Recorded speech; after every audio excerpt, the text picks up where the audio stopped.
Olá, meu irmão, minha irmã, bom dia! Seja sobre a vida de vocês a graça, a misericórdia, o amor, a bondade do nosso Deus. É uma alegria estar com vocês mais uma vez em nossa escola bíblica dominical. Hoje o assunto está imperdível. Nós vamos falar sobre a igreja, vamos contar um pouco da história da igreja. Depois nós vamos louvar ao Senhor com o nosso ministério de música e vamos refletir na palavra do Senhor. Eu tenho uma reflexão da palavra de Deus para o seu coração nessa manhã. Quero antes, porém, reforçar o pedido para que os irmãos nos ajudem em nossa campanha do agasalho. Graças a Deus, já recebemos muitas doações, muitos irmãos já doaram agasalhos, cobertores, roupas em geral, para a clínica Resgatando os Cativos que fica na cidade de Divinópolis. Nós estaremos recebendo doações até sábado, dia 6 de junho, ok? Depois de sábado, nós não vamos mais receber doações. Eu já estarei entrando em contato com o pastor Adriano, que virá a Pará de Minas buscar as doações que arrecadamos. Aí na tela você pode ver o nosso banner. E é muito importante que vocês participem. Se você deseja participar, se você deseja de alguma maneira colaborar com essa clínica que recebe dependentes químicos, moradores de rua, alcoólatras, pessoas que infelizmente vivem à margem da sociedade, eu gostaria muito de contar com a sua ajuda. A sua ajuda será bem-vinda e nós poderemos então auxiliar essas pessoas. Também quero te convidar, meu querido irmão, minha querida irmã, para o nosso culto de casais pelo YouTube, que será realizado no dia 13 agora de junho. Infelizmente nós teríamos o nosso jantar dos namorados, mas por conta da pandemia nós precisamos cancelar, não é? Nós infelizmente não tivemos como realizar o nosso jantar dos namorados, mas isso não significa que nós não tenhamos uma programação especial no dia 13. Então eu quero te convidar para dia 13, às 19h30, você acessar o nosso canal e você participará conosco desse momento de louvor, adoração, oração pelos casais e uma reflexão da palavra de Deus. Por isso, eu deixo aí para você também o nosso banner. Você poderá compartilhar se você desejar, eu posso mandar para você. Acredito que já mandei, mas se você desejar, se você quiser, eu mando para você novamente, para que você possa compartilhar com alguém, com algum casal que você sabe que está precisando ouvir a palavra de Deus. Será muito bom ter todos vocês conectados no YouTube nesse sábado, dia 13 de junho, em nosso culto dos casais. Ok, queridos? Eu quero nesse momento orar com vocês. Nós vamos iniciar a nossa escola bíblica dominical e depois nós daremos continuidade ao nosso culto. Pai amado, nós te agradecemos pela oportunidade de nos debruçarmos agora na sua palavra e entendermos pela sua palavra como foi que tudo começou, a história da igreja, o que é a igreja. Fala conosco, Senhor. Permita que nós tenhamos da parte do Senhor todas as informações necessárias para que tenhamos uma exata compreensão acerca do que é a igreja. Ó Deus, muito obrigado pela oportunidade que o Senhor nos dá de estarmos agora juntos aqui através desse canal do YouTube, conectados na pessoa do Senhor Jesus, entendendo que o Senhor Jesus é o motivo, é o objetivo maior de tudo que fazemos. Que Ele seja louvado, que Ele seja glorificado. É o que nós te pedimos em nome dEle. Amém. Amém, queridos? Você sabe como foi que surgiu a Igreja de Cristo? O que significa a palavra igreja? Onde a igreja surgiu? Pois bem, eu gostaria de dar essas informações para vocês. Queria convidá-los agora a abrirem comigo Mateus capítulo 16, Evangelho de Mateus, capítulo 16, Mateus 16, versículo 18. Eu quero convidar você a ler comigo esse texto quando Jesus está ali falando para Pedro. Ele diz assim: eu te digo ainda que tu és Pedro, e sobre esta pedra edificarei a minha igreja, e as portas do inferno não prevalecerão contra ela. Queridos, o vocábulo igreja é um vocábulo grego. Um vocábulo grego, porque nós sabemos que o Novo Testamento, eu já falei isso para vocês, o Novo Testamento foi escrito na língua grega, e a palavra igreja é uma palavra grega, eclésia, não é? Ela é a junção de duas palavras. A palavra ek, não é? A preposição ek e o verbo kalel, ou seja, chamados para fora, ok? Por quê? Porque os gregos, quando eles tinham algum assunto para deliberar, alguma questão que eles gostariam de discutir, eles iam para as praças, não é? E eles gostavam muito de tratar dos assuntos que eram notícia na época, nas praças. Eles se reuniam, entende? E ali eles iam filosofar, eles iam tentar entender aquilo que estava acontecendo. Então eles saíam chamando as pessoas para fora de suas casas. Esse é o sentido de igreja, chamados para fora. E eles se reuniam numa espécie de assembleia nas praças, e ali eles iam discutir aquele assunto que estava em voga naquele momento. Então, a palavra igreja veio daí, eclésia, ou seja, chamados para fora. Num sentido espiritual, nós fomos chamados para fora do mundo para sermos bênção para o mundo. Nós somos chamados para fora desse contexto pecaminoso, não é? Chamados para fora desse mundo, sistema dominado pelo diabo, para fazer a diferença nesse mundo, para sermos sal e luz para o mundo. Então esse é o sentido de igreja. Igreja são os chamados para fora, ok? Também recebe o sentido de assembleia. Igreja é a assembleia que se reúne num determinado lugar, não necessariamente no templo, entende? Porque o templo físico, aquele templo de tijolos, não é? Argamassa, de alvenaria, aquilo ali não é igreja. Aquilo ali é o prédio, é o local onde a igreja se reúne. Igrejas são as pessoas, é a reunião das pessoas, que é comumente chamado de corpo de Cristo. A igreja é o corpo de Jesus nessa terra. Vocês estão entendendo? Jesus Cristo continua presente nessa terra através do seu corpo, que é a igreja. Então o mundo verá Jesus na igreja. Olha só a missão que nós temos. Então a palavra igreja significa chamados para fora, nós nos reunimos num determinado lugar, mesmo que nos tirem o templo, nós continuaremos sendo igreja, porque não é o templo que define a igreja, não é o templo que delimita a igreja. Igreja não é templo. Aquele templo no qual nós nos reunimos, ele não é santo, ele não é sacro, ele não é sagrado. Aquele templo é apenas o local onde nós nos reunimos. Porque hoje o templo do Senhor somos nós. Então a igreja é a reunião dos templos do Espírito Santo. Olha que coisa linda. E onde foi que a igreja surgiu? A igreja surge, primeiramente, no coração de Deus.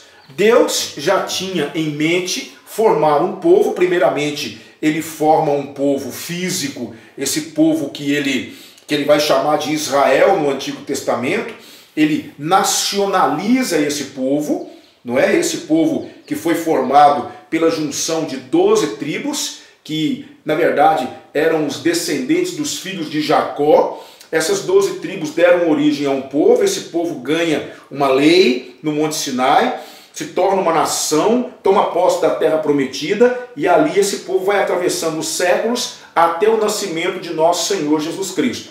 Jesus Cristo, então, inicia o seu ministério terreno, ele chama 12 apóstolos, e esses apóstolos vão dar origem ao povo de Deus no Novo Testamento, ao Israel de Deus, não é? Que é composto, então, de todas as tribos, línguas e nações. Por isso a igreja, ela se configura, ela se manifesta de duas formas. A igreja universal não é universal do reino de Deus. A igreja universal, essa igreja que está espalhada por toda a face da terra, essa igreja que eu e você não temos como quantificar, ela está em todos os países, está em todos os lugares, é a chamada igreja universal, da qual fazemos parte. E nós vamos ter a igreja local, que é, no nosso caso, a primeira igreja batista em Pará de Minas. Nós, igreja local, fazemos parte da igreja universal. essa igreja que um dia estará com Jesus, essa igreja que não tem uma placa, que não tem uma denominação definida. Nela estão batistas, presbiterianos, assembleianos, membros da igreja quadrangular, Maranata, membros da igreja Assembleia de Deus e por aí vai. Não é? No céu nós não teremos uma nomenclatura. No céu não haverá um lugar reservado para os batistas, um lugar reservado para os presbiterianos, um lugar reservado para os assembleianos, nada disso. No céu haverá o povo de Deus que foi lavado, remido no sangue do Cordeiro. Essa é a igreja de Jesus. Entende? A igreja de Jesus aqui nesse mundo, ela é um organismo vivo, porque ela é composta de pessoas, mas ela também é uma organização. E como organização, ela está sujeita às leis. Por isso a igreja, ela tem a proteção do Estado, o Estado protege a igreja, esse é papel do Estado, e a igreja contribui com o Estado de que maneira? Formando cidadãos exemplares, cidadãos que cumprem as leis, cidadãos que andam dentro da vontade de Deus, que vão contribuir para uma sociedade mais igualitária, não é? Mas existe uma clara distinção entre igreja e Estado. Nós batistas, nós defendemos essa separação. Nós entendemos que o Estado tem o seu papel e a igreja tem o seu papel. Nós entendemos que a igreja não pode se misturar nas coisas do Estado, interferir nas coisas do Estado, e o Estado não deve interferir nas coisas da igreja, não é? A igreja, ela, como organização, ela precisa pagar os seus impostos, a igreja tem obrigações legais para com o município, a igreja ela arca com despesas, ela tem uma contabilidade, ela tem toda uma gestão administrativa, não é? A igreja tem funcionários, ela paga salários, ela tem que pagar suas contas em dia, a igreja precisa ter um alvará de funcionamento, a igreja precisa andar dentro das legislações vigentes, não é? A igreja tem obrigações a cumprir. E ela cumpre essas obrigações enquanto organização. Ela tem um estatuto que a dirige, que a rege, não é um estatuto registrado em cartório, é a lei máxima da igreja. A igreja ela é dirigida pelo seu estatuto. Então a igreja é um organismo, enquanto organismo ela adora a Deus, ela glorifica a Deus, ela cultua a Deus, ela contribui com os pobres, ela ajuda os pobres, ela tem toda uma área de beneficência, ela tem uma área filantrópica muito grande, a igreja ela ajuda ela mesma, os irmãos ajudam-se mutuamente, nós existimos dessas duas formas, como organização e como organismo, certo? A igreja surge em Jerusalém, ali por volta do ano 33, a igreja surge quando o Espírito Santo vem sobre os discípulos que estavam reunidos ali naquele cenáculo, aguardando o cumprimento da promessa de Deus. O Espírito Santo desce sobre aqueles discípulos, eles então começam de fato a história da igreja. Você pode ler isso comigo lá em Atos capítulo 2, eu convido você a ler comigo, Atos capítulo 2, versículos 1 a 4, veja só, Atos dos Apóstolos, capítulo 2, versículos 1 a 4. Ao chegar o dia de Pentecostes, todos estavam reunidos no mesmo lugar. De repente, veio do céu um som como de um vento impetuoso e encheu toda a casa onde estavam assentados. E apareceram umas línguas como que de fogo distribuídas entre eles, e sobre cada um pousou uma. Todos ficaram cheios do Espírito Santo e começaram a falar em outras línguas, conforme o Espírito Santo lhes concedia que falassem.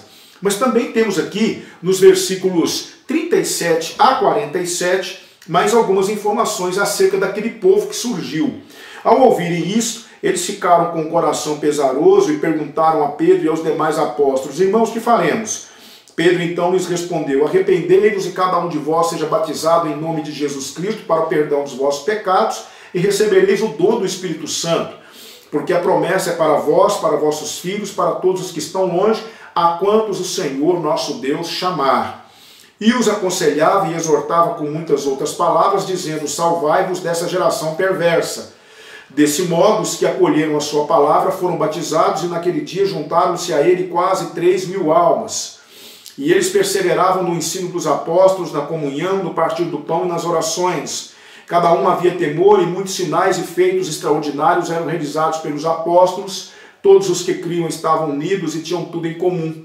Vendiam suas propriedades e bens e os repartiam com todos, segundo a necessidade de cada um, e perseverando de comum acordo todos os dias no templo, partindo pão em casa, comiam com alegria e simplicidade de coração, louvando a Deus e contando com o favor de todo o povo, e o Senhor lhes acrescentava cada dia os que iam sendo salvos. Aqui nós temos um raio-x de como a igreja surge, onde ela aparece. A primeira igreja cristã que surge é em Jerusalém, e ela nasce num berço judaico, ela nasce dentro do judaísmo. Tanto é que inicialmente eles oravam no templo, eles ainda aconteciam muito em torno das festividades da religião judaica. Somente depois da conversão de Saulo de Tarso é que a igreja vai ganhar o mundo e vai se tornar de fato universal.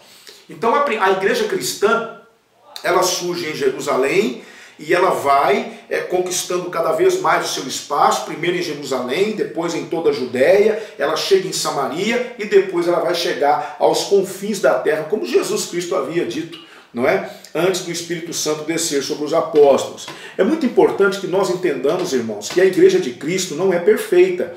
A igreja de Cristo possui suas falhas, seus erros, mas está sendo o quê? Aperfeiçoada pelo Senhor. Inicialmente, ela se reunia em casas. Por exemplo, Romanos capítulo 16, versículo 5, deixe-me ler para você como é que a igreja começou a crescer e como é que ela se reunia, porque ela não tinha um templo, por exemplo, como nós temos. Os templos religiosos, eles começaram a ser construídos no quarto século.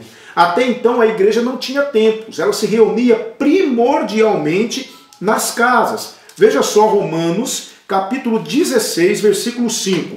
Cumprimentai também a igreja que está na casa deles. Cumprimentai Epêneto, meu amado, o primeiro fruto da Ásia para Cristo. Não é? Veja só comigo Filemon, carta de Paulo a Filemon, capítulo 1, versículo 2, por favor. Carta de Paulo a Filemon, capítulo 1, versículo 2. Veja só, na verdade Filemon tem só um capítulo. O versículo 2 diz assim: a nossa irmã Áfia, a Arquipo, nosso companheiro de lutas, e a igreja que está em tua casa. Nós demos um tempo dos nossos pequenos grupos. Eu estou participando de um treinamento na cidade de Montes Claros. O treinamento acontece lá, é claro que eu não estou indo lá. O treinamento é transmitido de lá, não é? Da Igreja Batista Monte Carmelo. Inclusive o pastor desta igreja será o pregador hoje à noite no nosso culto noturno. E eu estou participando de um treinamento de pequeno grupo multiplicador. Em breve, se Deus permitir, nós vamos implementar novamente o trabalho com pequenos grupos na igreja, dentro dessa visão, ok? Porque a igreja precisa dos pequenos grupos. A igreja nasce de pequenos grupos, ela reúne-se nas casas. É muito importante, foi isso que fez a igreja sobreviver às intensas perseguições que ela teve. Certo, gente? A igreja, ela está solidificada, ela está edificada não sobre um homem. Nós discordamos dos católicos. Os católicos romanos dizem que a pedra, a base da igreja é Pedro. Nós discordamos. Na verdade, a pedra fundamental da igreja é Cristo e a doutrina dos apóstolos que ensinam sobre Cristo. Veja só comigo, Efésios capítulo 2, por favor. Carta de Paulo aos Efésios, capítulo 2, versículo 20.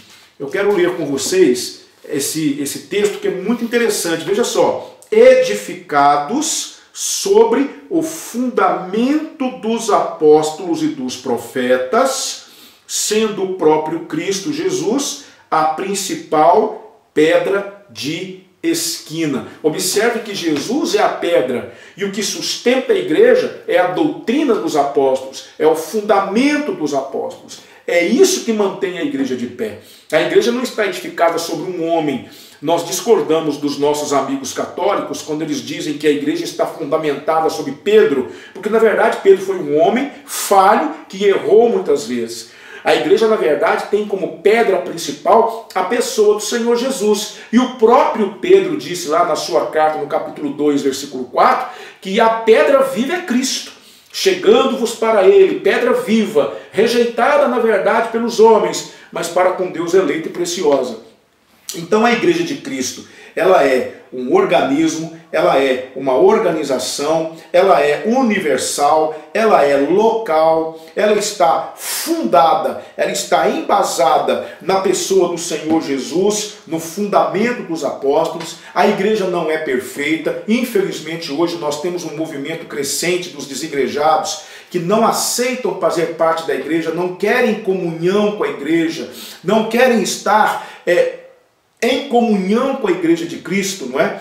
Porque na verdade eles dizem que a igreja está cheia de gente falsa, está cheia de gente hipócrita, está cheia de gente fingida. Bom, nós vamos encontrar pessoas desse tipo em todas as camadas da sociedade, nós vamos encontrar pessoas falsas nos nossos trabalhos, na nossa família, na nossa escola, mas nem por isso eu deixo de me relacionar com a minha família, eu corto amizade com alguém porque ela é falsa. Mas infelizmente muitas pessoas não querem comunhão com a igreja, não querem estar junto com a igreja, não querem se aproximar da igreja. E isso é algo, infelizmente, real que tem acontecido.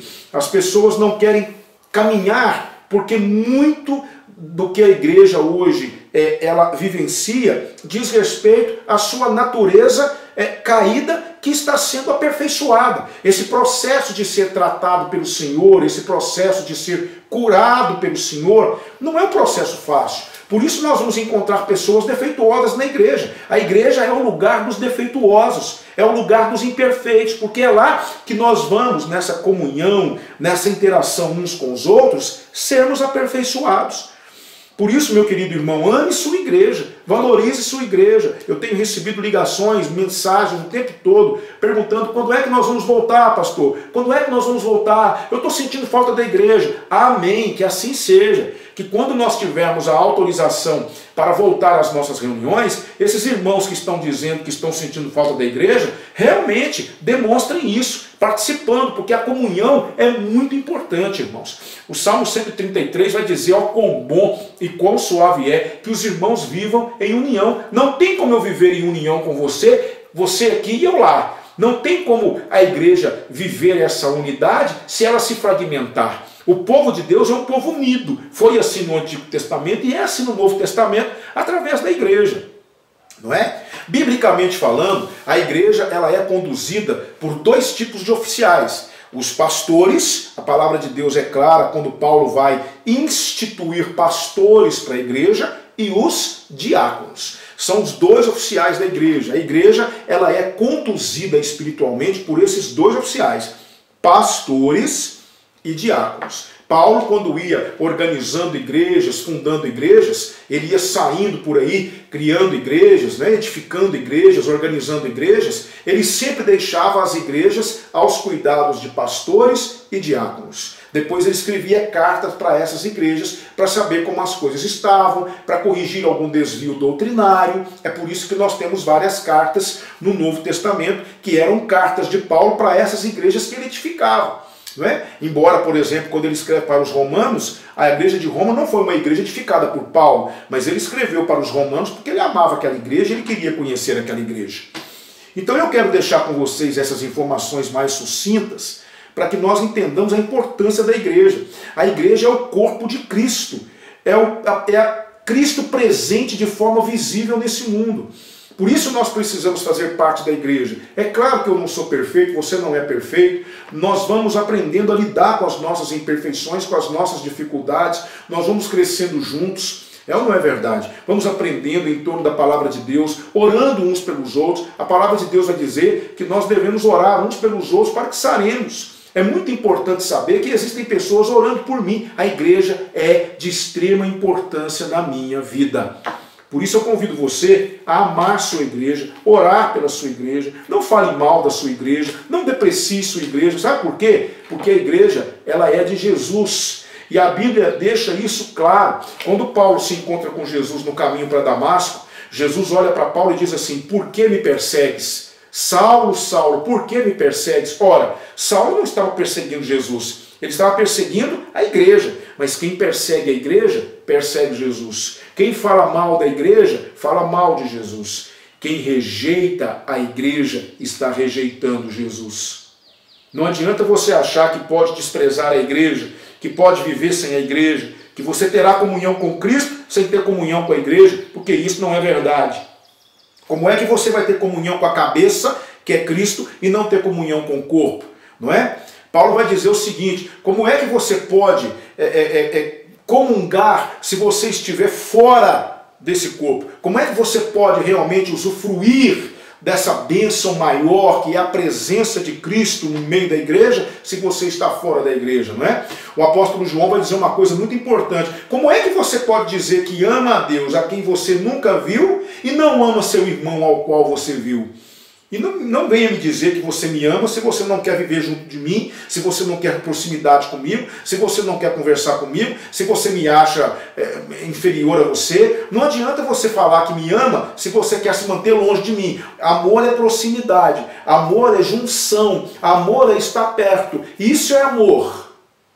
Por isso eu quero te convidar a entender a importância da igreja. A igreja não é perfeita, nunca foi. Nós temos problemas na nossa igreja, nós temos dificuldades, mas pare de olhar os problemas da igreja. Olhe para as virtudes da igreja. Nossa igreja pode ter todos os defeitos do mundo, e ela tem, mas ela tem muitas qualidades. Ela tem muitas virtudes. A igreja é importante para mim. A igreja é importante para você? Por isso, ame, valorize, ore pela sua igreja. Vamos orar nesse momento? Pai, nós agradecemos pela Tua palavra. Agradecemos por nos mostrar verdades tão preciosas acerca da igreja. Muito obrigado por tudo que nós aprendemos nessa manhã. Que o Senhor nos ensine a amar a igreja, a valorizar a igreja, a ver a igreja não como algo que nós buscamos esporadicamente, mas a ver a igreja como uma necessidade, Senhor. Que o Senhor coloque no nosso coração esse sentimento de amor pela sua igreja, porque nós queremos verdadeiramente, Senhor, amá-la e valorizá-la e cuidar dela, porque ela foi muito cara para o Senhor. O preço que foi pago por ela é muito caro. E nós queremos, ó Deus, verdadeiramente sermos instrumentos do Senhor para o bem-estar, para a edificação da tua igreja. Muito obrigado por tudo que o Senhor nos ensinou nessa manhã. Oramos em nome de Jesus. Amém. Amém. Amém. Vamos ouvir agora um louvor com o nosso Ministério de Música. Daqui a pouquinho voltamos e eu quero refletir na palavra de Deus com você.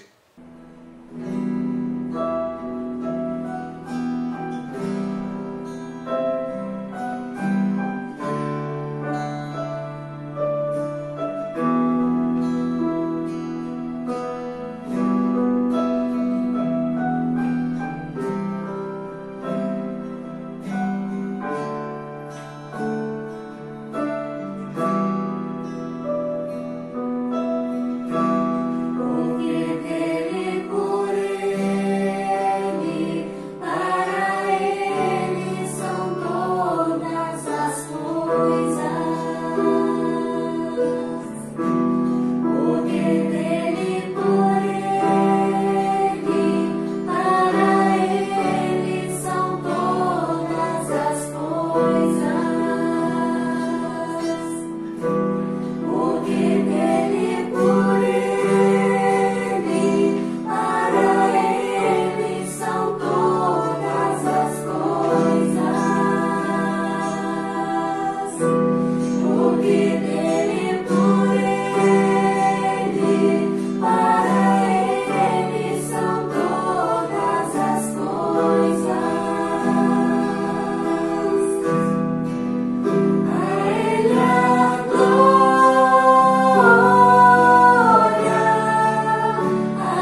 Olá, meu querido irmão, minha querida irmã, voltamos e eu quero, depois de um belíssimo louvor como esse que ouvimos, graças ao Senhor pelo nosso Ministério de Música, eu quero convidar vocês a abrirem comigo as suas Bíblias no livro do profeta Isaías, por favor.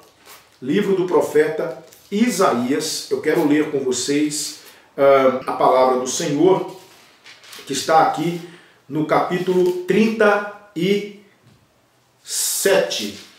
Veja só o que eu quero ler para vocês aqui, a partir do versículo 1, por favor. Quando ouviu isso, o rei Ezequias rasgou suas roupas, cobriu-se de pano de saco e foi para o templo do Senhor. Também enviou Eliaquim, o mordomo, Sebna, o escrivão, e os anciãos dos sacerdotes, cobertos de pano de saco, ao profeta Isaías, filho de Amós, para lhe dizer: assim diz Ezequias, esse dia é dia de angústia, de repreensão e de vergonha, porque uma criança está pronta para nascer e não há força para dá-la à luz. Talvez o Senhor teu Deus ouça as palavras de Rabsaque, a quem o rei da Assíria, seu senhor, enviou para afrontar o Deus vivo. Que o Senhor teu Deus o repreenda por causa das palavras que ouviu. E tu ora pelo remanescente que sobreviveu. Então os servos do rei Ezequias foram encontrar-se com Isaías, que lhes disse: dizei a vosso Senhor, assim diz o Senhor, não temas por causa das palavras que ouviste, pelas quais os servos do rei da Síria blasfemam contra mim. Colocarei nele um espírito, e quando ele ouvir uma notícia, voltará para a sua terra. Então eu o farei cair morto pela espada na sua própria terra. Meus irmãos, prestem atenção no que eu quero dizer para vocês. A minha linha de argumentação hoje com vocês, nessa mensagem, ela vai ser através de perguntas e respostas, perguntas retóricas. E respostas que eu quero que nós realmente pensemos e que nos leve à reflexão. Existem momentos na nossa vida onde nós verdadeiramente criamos no nosso coração algumas interrogações. Isso se dá porque muitas vezes nós criamos expectativas erradas acerca da fé e acerca do próprio Deus. Esse texto que nós acabamos de ler, ele me mostra, ele me dá alguns nuances da realidade da vida diante de Deus. Nós estamos falando de quem aqui, irmãos? Nós estamos falando de um dos maiores reis de Israel, Ezequias. Eu já preguei sobre esse rei pelo menos 3 vezes na igreja, em 3 ocasiões diferentes. Cada vez que eu preguei sobre Ezequias na igreja, a gente extrai algumas lições para a nossa vida. Nós estamos falando de Ezequias, o homem que empreendeu uma reforma religiosa em Israel, um homem que restabeleceu a festa da Páscoa, o homem que levou o povo de volta para a espiritualidade, o homem que colocou o povo de volta para Deus, diante de Deus, um homem extremamente religioso, um homem temente a Deus, um homem que amava a Deus. A Bíblia vai dizer que não houve antes de Ezequias nenhum rei que se comparasse a ele, nem depois. Ou seja, nem Davi, que foi um homem segundo o coração de Deus, se comparou a Ezequias. Ezequias teve virtudes que Davi não teve. Impressionante isso. Mas Ezequias enfrentou um momento fatídico na vida. Ele foi ameaçado por Senaqueribe. Senaqueribe é aquele rei da Síria que vai destruir o reino do norte em 722 a.C. E ele é violento. Os assírios eram extremamente violentos. Lembra quando Jonas foi enviado a Nínive para pregar? Nínive era a capital da Assíria. Por que você acha que Jonas ficou indignado e não quis pregar para os assírios? Porque Jonas queria que a Síria se explodisse. Jonas queria que os assírios pagassem, não é? Por toda a maldade que eles praticavam. E quando Deus manda Jonas pregar, Jonas já sabia que Deus ia fazer alguma coisa. E tanto é que Jonas depois fica indignado quando o Senhor perdoa os assírios. Os assírios eram terríveis, violentos, cruéis, maus. E eles haviam destruído o reino do norte. E agora eles marcham para o reino do sul, contra Jerusalém. E Rabsaque, que é o comandante de Senaqueribe, ele vai afrontar e vai dizer: olha, vocês estão aí achando que vocês vão conseguir se safar? Vocês realmente acham que vão conseguir vencer o meu senhor, o rei Senaqueribe? Rendam-se. Rendam-se. Nós vamos dar para vocês o melhor da terra. Mas não fiquem aí acreditando em Ezequias. Ezequias está enganando vocês. Ninguém foi capaz de livrar as nações das mãos do meu senhor Senaqueribe. Vocês acham que o Deus de vocês vai fazer isso? E Ezequias agora tinha que lidar com as ameaças de Rabsaque e com a desconfiança do povo. E ele olhava para um lado, olhava para o outro. Não havia saída. A situação era terrível. O pior possível. E o que ele faz? Ele vai orar. Ele vai colocar a situação diante de Deus. Ele vai entrar no templo de Deus, vai se humilhar. Você pode acompanhar essa história lá no livro de 2 Crônicas também. Você pode acompanhar essa história em várias outras passagens das Escrituras, não é? Mas é muito importante que nós entendamos algumas coisas que está acontecendo com Ezequias aqui, que acontece conosco também.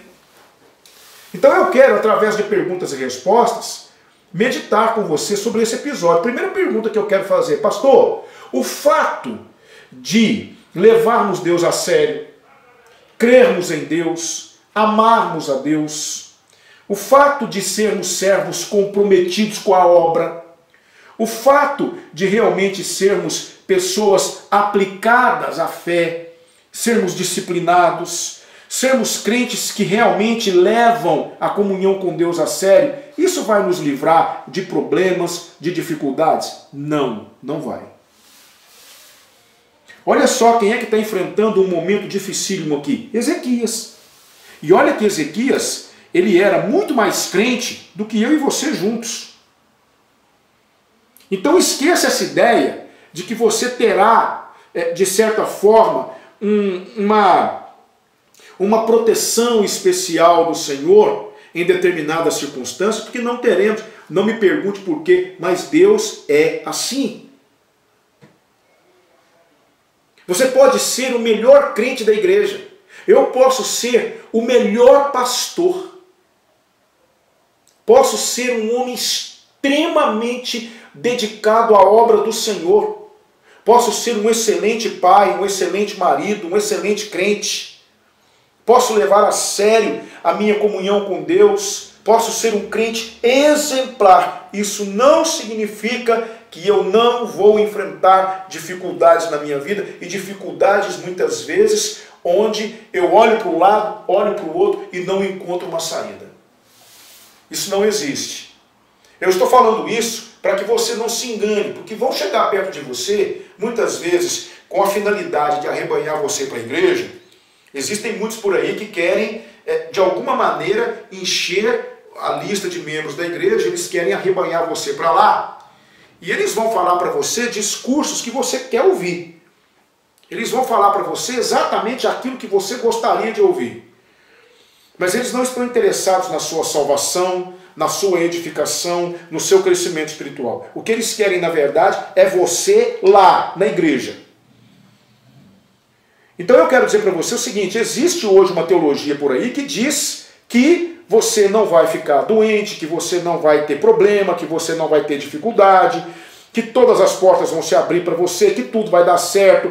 Esse tipo de pregação é mentirosa, fajuta e enganadora.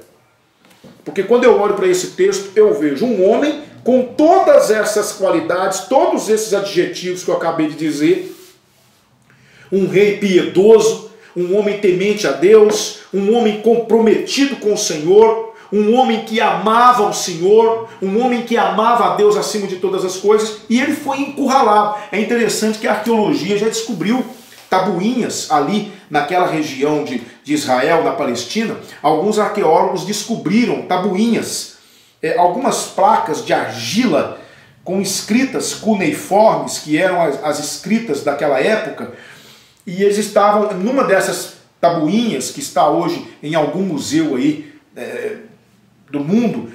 Lá está o relato do que Senaqueribe fez com Ezequias. Lá diz que Senaqueribe encurralou Ezequias como um pássaro numa gaiola. A arqueologia já comprovou a veracidade desse texto. E lá diz que Ezequias foi encurralado. E às vezes nós seremos também. Às vezes nós estaremos diante de situações que nos darão a sensação de que estamos sozinhos. Às vezes parece que nós estamos sozinhos. Observe que Deus não impediu Senaqueribe de marchar contra Jerusalém. Deus não impediu Senaqueribe de ameaçar Ezequias. Deus não impediu Ezequias de se sentir acuado com medo. Então, essa é a verdade. Fique com a palavra de Deus. Você pode ser o melhor crente da igreja. Deus permitirá que você enfrente situações difíceis e muitas vezes esteja em becos que parecem não ter saída. Então a primeira resposta para essa pergunta é não. Não há nenhuma garantia da parte de Deus que nós não enfrentaremos momentos de terror, momentos de expectação na nossa vida. Esse tipo de fé não condiz com a fé da palavra de Deus. Entende? Então, observe que quem é aqui? Ezequias. Um crente acima da média. Jesus Cristo nos diz lá em João capítulo 16, versículo 33, tenho-vos dito essas coisas para que em mim tenhais paz. No mundo tereis aflições, mas tenham bom ânimo, eu venci o mundo. Então a primeira coisa que eu quero que você saiba, querido, você é crente? Você é comprometido com Jesus? Ótimo. Você tem uma fé que você entende ser uma fé sólida em Jesus? Ótimo. Sabe por quê? Porque isso será imprescindível nos dias maus. Porque os dias maus chegam. Essa é a primeira coisa que eu quero pensar com você nessa manhã. Primeira coisa. Não importa se você é vice-presidente da igreja, se você faz parte da diretoria da igreja, se você é professor na escola bíblica dominical, se o seu dízimo é o maior dízimo da igreja, se você é aquele que toca na igreja, que serve na igreja, que ajuda na igreja aqui e ali, não importa. Dificuldades chegarão para todos nós. A segunda coisa que eu aprendo aqui, pastor, se eu orar a Deus quando eu estiver enfrentando esse problema que parece não ter solução, Deus vai me ouvir? Sim e não. O que é, pastor? Estou falando a verdade.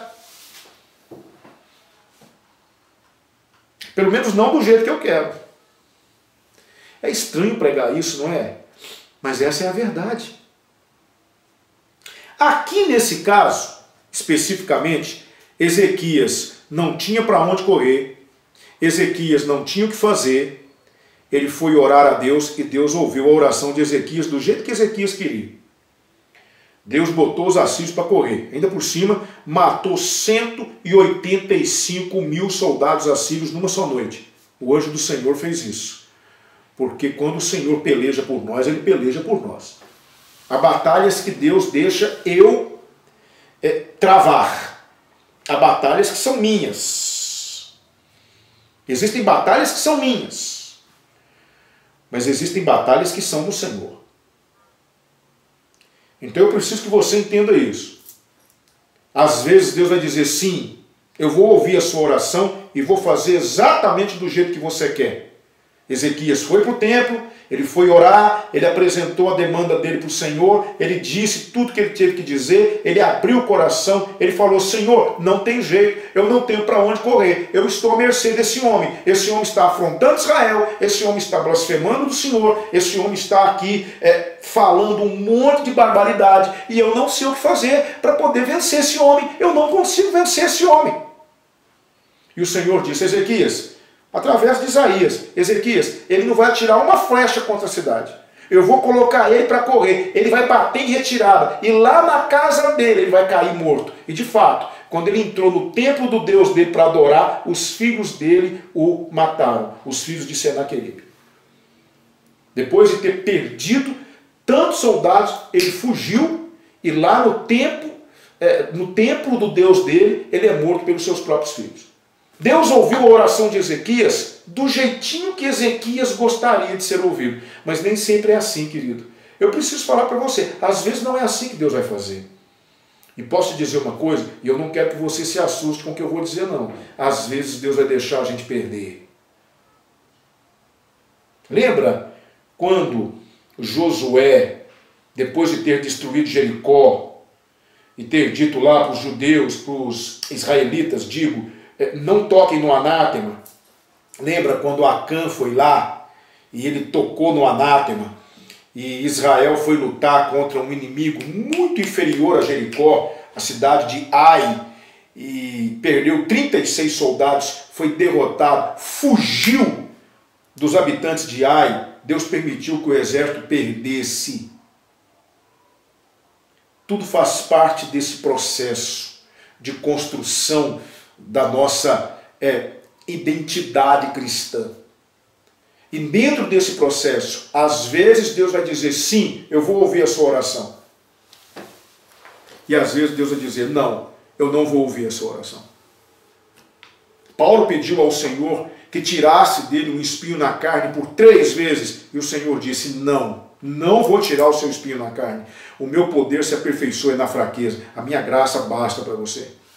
Depois que Davi cometeu aquele pecado terrível com Batseba, e o filho nasceu doente, e Davi orou e jejuou e pediu ao Senhor para ter misericórdia e poupar a vida da criança, e o Senhor não ouviu a oração de Davi, não poupou. Moisés, o todo-poderoso Moisés, o homem mais manso que já pisou nessa terra, ele pediu, ele suplicou, ele implorou ao Senhor para entrar na terra prometida, e o Senhor disse, não me fales mais nisso, você não vai entrar. Então encare a realidade.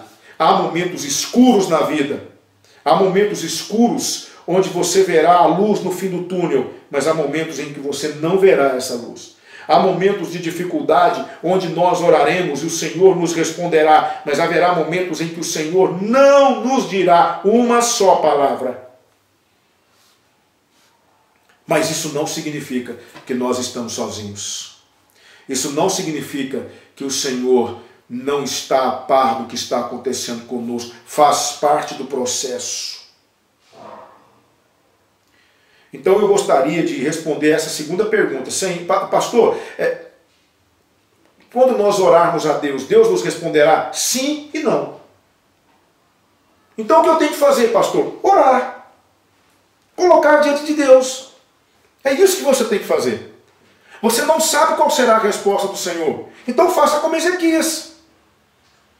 Olhou para um lado, olhou para o outro. Não tem jeito. Estou encurralado. Não há como vencer esse rei. Não há como vencer essa batalha, Senhor. Ezequias me ensina uma coisa muito interessante aqui, sabe, gente? Ele me ensina que realmente, se você analisar toda a história, você verá que Ezequias tomou algumas providências, reparou os muros, criou um aqueduto que trouxe água para dentro de Jerusalém, porque uma das estratégias que os reis tinham é cortar o suprimento de água. Ezequias providenciou para que houvesse água em Jerusalém, criou um aqueduto que está lá até hoje, reparou os lugares quebrados nos muros, ele se protegeu, ele fez o que podia fazer. Existem questões que cabem a nós, não tem jeito. Está doente, filho? Está doente? Então vai para o médico. Precisa fazer exames? Faça os exames. O médico diz que você vai ter que submeter a algum tratamento? Submeta-se. O médico diz que você vai ter que parar de comer determinados alimentos? Pare. O médico diz que você vai ter que fazer caminhada agora para você poder ter um condicionamento físico? Faça. Então existem questões que são nossas, mas há momentos que não tem jeito. Nós vamos ter que apelar para o Senhor, orar, cair de joelhos diante do Santo, diante do Altíssimo e falar, Senhor, não tem jeito. Eu já fiz tudo que eu tinha que fazer, agora é contigo. E pode ser que você receba o que você quer, e pode ser que você não receba. Porque Deus sabe exatamente como cuidar de você. E às vezes você acha que ouvir um sim de Deus vai te fazer bem e não vai. Às vezes a maior bênção que Deus pode dar na sua vida é dizer não para você. Sabia disso? A melhor coisa que você pode receber do Senhor às vezes é um não. A melhor coisa que pode acontecer com você é Deus ficar aparentemente indiferente a você. Porque enquanto ele fica indiferente, você não consegue sentir a presença dele e você não consegue ver a resposta dele, você se torna muito mais efetivo na oração, você se quebranta muito mais. Não há nada que Deus faça ou não faça que não tenha um propósito por trás. E eu aprendo aqui mais uma coisa, né? Uma terceira linha de argumentação. Eu gostaria de pensar com você para encerrar a minha reflexão. Pastor, realmente existem batalhas que são minhas, mas pastor, o que eu devo fazer? Porque eu estou diante de uma situação que aparentemente é impossível. Eu estou diante de uma situação que não tem jeito, pastor. Eu já tentei de tudo e não consigo resolver. Meu irmão, eu vou te responder essa pergunta. Talvez você está me perguntando, o que eu faço, pastor? Eu vou te responder. Meu querido irmão, entenda uma coisa. Existem questões que por mais que você se esforce, quem resolve é Deus. Aí o que você tem que fazer? Colocar nas mãos dele. Mas colocar mesmo. Colocar mesmo. Chegar perto do Senhor e falar assim, Senhor, já fiz tudo que eu tinha que fazer, não tem jeito. Já fui no médico, já fiz isso, já fiz aquilo outro. Pastor, já tentei resolver a questão dessa forma. Senhor, já tentei resolver a questão dessa forma, já tentei resolver daquele jeito, já tentei resolver daquela outra maneira. Não tem jeito, querido. Coloca diante de Deus. Ezequias reparou os muros, tudo bem. Ezequias trouxe água para dentro de Jerusalém, tudo bem. Ezequias fez muita coisa, mas ele, olha, Senhor, não tem jeito. Eu não vou conseguir vencer Senaqueribe. Eu preciso da sua ajuda. Preciso do Senhor. Por favor, meu Deus. Como é que eu faço? Me ajuda. Coloca nas mãos de Deus, querido. E vamos ver o que o Senhor vai fazer. Quando Ezequias foi para dentro do templo orar, ele não sabia qual seria a resposta do Senhor, mas ele foi. Quantas vezes nós estamos diante de situações insolúveis, o que a gente faz? A gente deixa de ir na igreja, a gente para de orar, a gente para de ler a Bíblia, a gente se torna relapso, a gente se afasta de Deus. E aí? Como é que fica? Não é? É isso que eu tenho que fazer? Claro que não. O que eu preciso fazer? Coloca diante de Deus e fala, Senhor, não tem jeito. Eu já tentei de tudo, não consigo. É contigo, Senhor. Agora é com o Senhor. Foi o que Ezequias fez. E aqui ele obteve aquilo que ele esperava. Sabe, irmãos, não devemos, a partir do momento em que nós colocamos as questões nas mãos de Deus, o que vai acontecer? Não cabe a mim decidir. Eu só sei de uma coisa. O que acontecer será para o meu benefício. Que o Senhor nos abençoe nessa manhã. Que o Senhor nos ajude a entender essas importantes questões acerca da vida cristã. Amém? Antes de orar, eu quero parabenizar os aniversariantes da semana.